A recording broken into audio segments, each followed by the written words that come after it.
Good afternoon, everyone. This is Miss Liz, and I am just creating a quick video for you about viewing your PSAT scores. Unfortunately, I won't be able to be in the class with you because I'm working with juniors and seniors right now, but I want to get you the information that you need. And if you can believe it, almost 17 years ago, I took the PSAT, which it's about the same kind of test. It's just changed a lot since I was taking it because back then we couldn't get our scores online. And the testing was very similar, but still you can access things online. So bear with me as I may have some technical difficulties today, but I want to talk you through some big things. First of all, I want to talk to you about the big components of the PSAT scores, and then I'll show you how to create an account on College Board.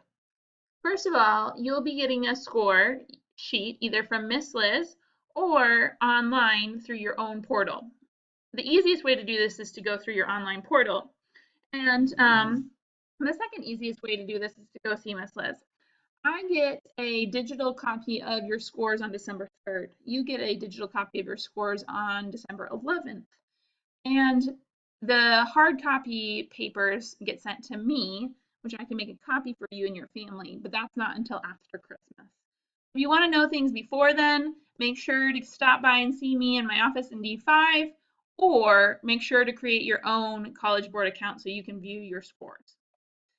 So, first of all, the PSAT is scored very similarly to the SAT in that you get a composite total score. This score is combining both your math score and your evidence-based reading and writing scores for both tests. It's cumulative. The SAT is scored very similarly. The SAT is scored out of 1,600 points, whereas the PSAT is scored out of less. Then on your student portal, you will also get some basic benchmarks. Benchmarks are where you see where your growth areas are and what you need to be learning in the next year and a half before you take the SAT. The benchmarks identify basic areas where all 10th graders need to be who take the PSAT in math or in reading and writing. So when you take a look at that, that's just a benchmark of what's expected out of common 10th graders in the United States. Then you can take a look at your test scores and sub-scores. This will show you how well you did in certain areas and really specifically show you what you need to grow in. So if there's an area where you got some really low scores, maybe that's an area that you need to take your score sheet to that math teacher or to that English teacher and say, hey, I didn't do so well on grammar. How can you help me with learning better grammar for when I take the SAT? So that's the SAT test score sheet report in a summary. From there, you can take your scores and visit satpractice.org. You can start studying on the Khan Academy account that you've created, and then you can link your PSAT College Board account to your Khan Academy account. This will help you study better and make it easier for you to hone in on those skills that you need to learn before the SAT. Next, I want to just talk you through how to create an account. There is the website collegeboard.org. You can log into that account. If you haven't already done that, you have to create an account. Just Google, how do I create an account on College Board? It'll pull up this form. You open it up, and I've opened it several times, so we'll go over to the one that I've already created.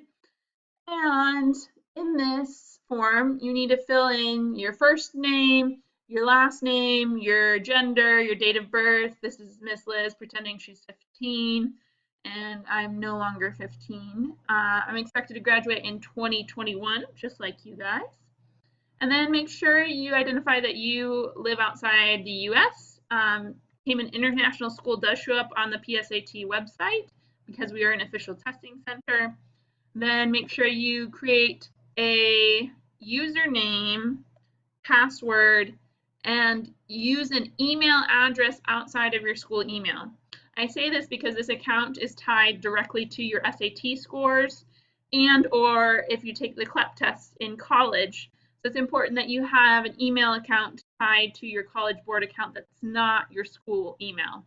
The reason for that is after you leave school at CIS, you're not going to be able to access that email anymore. So have a personal email, use that, and make sure you choose a username that no one else has, and make sure that your passwords match, unlike mine, and create a security question. So um, that's it for setting up your account on College Board. I know that some of you have had trouble in the past with technology in some of your classrooms.